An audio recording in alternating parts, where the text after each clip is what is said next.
নমস্কাৰ ফ্ৰেণ্ডসকল, কেনেকুৱা আছে? নিশ্চয় ভালে আছে। তো দুটা আঁচনিৰ বিষয়ে আজি ক'ম। তো দুটা আঁচনিৰ বিষয়ে এটা হৈছে মহিলা উদ্যমিতা আঁচনি আৰু এটা হৈছে অৰুণোদয়। এই দুটাই হ'ল মহিলাৰ বাবে।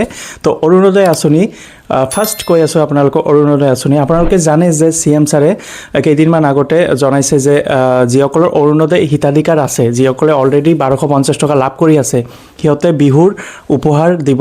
বিহুৰ উপহাৰটো 8000 টকাকৈ আপোনালোকে লাভ কৰিব পাৰিব।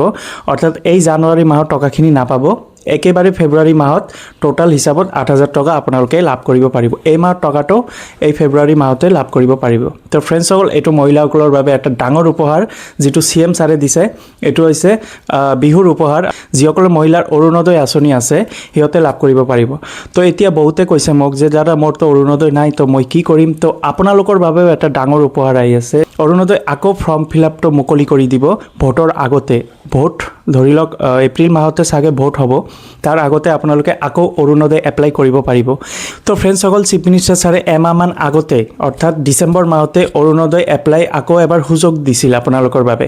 যিসকলৰ অৰুণোদয় নাছিল, ৰেচন কাৰ্ড যিসকলৰ নাছিল, সিহঁতে এপ্লাই কৰিব পাৰিব বুলি এনেকুৱা এটা প্ৰস্তাৱ ৰাখিছিল, যিটো বহুত মহিলাই কৰিছিল। আপোনালোকে কৰিছেনে কৰা নাই কমেণ্টত জনাই দিব। বহুত মহিলাই এপ্লাই কৰিছিল আৰু বহুতো মহিলাই টকা পাইছে। ডিচেম্বৰতে টকাখিনি লাভ কৰিব পাইছে। তো ফ্ৰেণ্ডসকল, আপোনালোকে অৰুণোদয় লাভ কৰিছেনে কৰা নাই কমেণ্টত জনাই দিব। এইটো আছিল যিসকলৰ ৰেচন কাৰ্ড নাই, সিহঁতেও এপ্লাই কৰিব পাৰিছিল ডিচেম্বৰ মাহতে, আৰু ডিচেম্বৰ মাহতে টকাখিনি সোমাইছে। আপোনালোকে চাইছে যে BTIDত যিটো 5টা ডিষ্ট্ৰিক্ট হয়, সেই ডিষ্ট্ৰিক্টতে অৰুণোদয় যিটো প্ৰগ্ৰাম কৰিছিল, BTIDৰ সকলো মহিলাখিনি টকাখিনি লাভ কৰিব পাৰিছে। আৰু BTIDৰ লগতে সমগ্ৰ অসমতে অৰুণোদয় যিসকলে এপ্লাই কৰিছে, যিসকলৰ ৰেচন কাৰ্ড নাই, সিহঁতেও টকাখিনি লাভ কৰিব পাৰিছে। তো আপোনালোকে কিমানজনে লাভ কৰিছে কমেণ্টত জনাই দিব। আৰু যিসকলে লাভ কৰা নাই, টেনশ্যন নকৰিব, আপোনালোকৰ বাবে আকৌ এটা ভাল খবৰ আহি আছে যে আকৌ এপ্লাই কৰিব পাৰিব। ৰেচন কাৰ্ড থকাসকলেতো লাভ কৰিছে 1250 টকা। ৰেচন কাৰ্ড যিসকলৰ নাই, সিহঁতে এপ্লাই কৰিছে, সিহঁতেও টকাখিনি লাভ কৰিব পাৰিছে। বহুতো মহিলাই এইটো জনা নাছিলে যে ডিচেম্বৰ মাহতে যে অৰুণোদয় ফৰ্ম ফিল আপ দিছিল ৰেচন কাৰ্ড নথকা সকলৰ বাবে। যিসকলৰ ৰেচন কাৰ্ড নাছিলে সিহঁতে ডিচেম্বৰ মাহতে এপ্লাই কৰিছিল, আৰু ডিচেম্বৰ মাহতে 1250 টকা এটা মেছেজ আহিছিল মোবাইলত, আৰু 1250 টকা একাউণ্টত সোমাইছিল। তো ফল যিসকলে এপ্লাই কৰিছে সিহঁতেতো জানেই যে 1250 টকা সিহঁতৰ একাউণ্টত সোমাইছে। আৰু যিসকলে এপ্লাই কৰা নাই, আপোনালোকৰ যিসকলৰ ৰেচন কাৰ্ড নাই, ধৰি লওক আপোনালোকে এপ্লাই কৰা নাই, আপোনালোকৰ বাবে নিৰ্বাচনৰ আগতে আকৌ অৰুণোদয় ফৰ্মটো এৰি দিব, তেতিয়া আপোনালোকে এপ্লাই কৰিব পাৰিব। ছেকেণ্ড টপিকটো হৈছে যিটো উদ্যমিতা আঁচনি। আপোনালোকে জানে যে সকলো মহিলাই সমগ্ৰ অসমতে 10,000কৈ টকা লাভ কৰিছে। এইটো 10,000 টকা এইটো দিব নালাগে, গভৰ্ণমেণ্টক ঘূৰাই দিব নালাগে, এইটো এটা গিফ্ট দিছে। তো ফ্ৰেণ্ডসকল, এতিয়া এই 10,000ৰ পিছত, নিৰ্বাচনৰ পিছত আকৌ দিব 25,000।